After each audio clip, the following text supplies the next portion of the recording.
খাগড়াছড়িতে আজকে একটা ঘটনা আসলে একটা শিক্ষককে পিটিয়ে মেরে ফেলা হচ্ছে। যে পাহাড়ে কবে শান্তি হবে?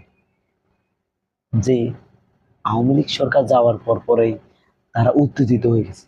দীর্ঘ 16-17 বছর যে ছিল তারা, তখন কই ছিলে তোমরা? তখন তোমরা উত্তেজিত হতে পারো না?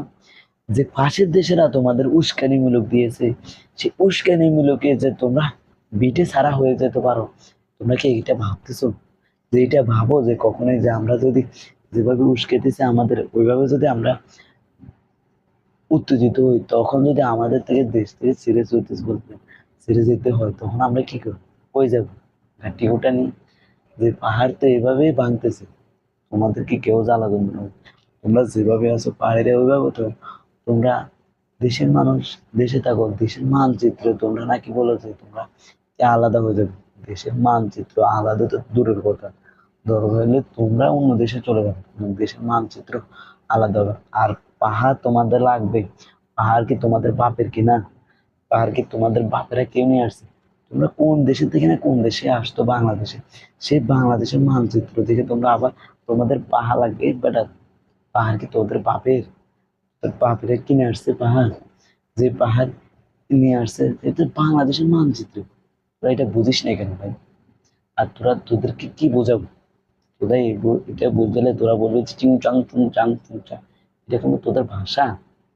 আর তোদেরকে এটা বলে এগুলো বলে না, কিন্তু তোদেরকে মানুষকে কি চেতায়, এগুলো বলে তোদের মানে উস্কে।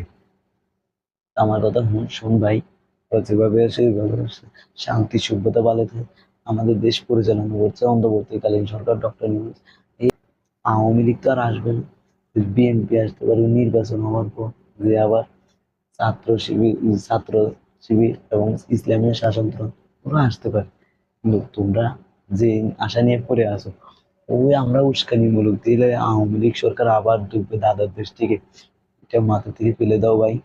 কিন্তু ওই নির্বাচনে তো দূরের কথা, তারা ওইগুলো হাঁটতে পারবে না, যেগুলো করে গেছে দেশ থেকে, ওইগুলো আগে সামাল দেখ, তারপর তোমরা উস্কানিমূলক দিও, তারপর দেশ থেকে কিভাবে দেশের পাহাড়ে আলাদা করবো ওইগুলো মাথা থেকে।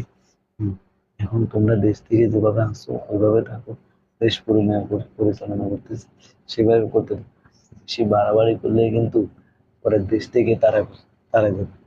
আরেকটা কথা, যে 18 সালে জুলাই মাসে যেভাবে দেশ স্বাধীন হয়েছে না, যেভাবে সাধারণ ছাত্র যেভাবে মারা গেছে দেশ স্বাধীন, যদি পাহাড়ের জন্য দেশের জন্য যদি আবার রক্ত দিতে হয়, আবার মানুষ রক্ত দিবে, সাধারণ মানুষ আবার সাধারণ ছাত্র যে একটা দেশ থেকে দেশের মানচিত্র এক প্রতি পরিমাণ মাটি সরবে না, এটা তোমরা পাহাড়ে কান করে শুনে রাখো। যে এগুলা তোমরা যা করছো সব ভুলে যাও। দেশ থেকে মানচিত্র থেকে পাহাড় তো তোমার বাপের কেনা না, পাহাড় তো তোমাদের। পাহাড় মানচিত্রে বাংলাদেশের, বাংলাদেশের ভূখণ্ডে খাগড়াছড়ি বান্দরবান তোমাদের বাপের কিনা, চট্টগ্রাম তোমার এবারে তোর বাপের কিনা? কোন দেশ থেকে আসছস?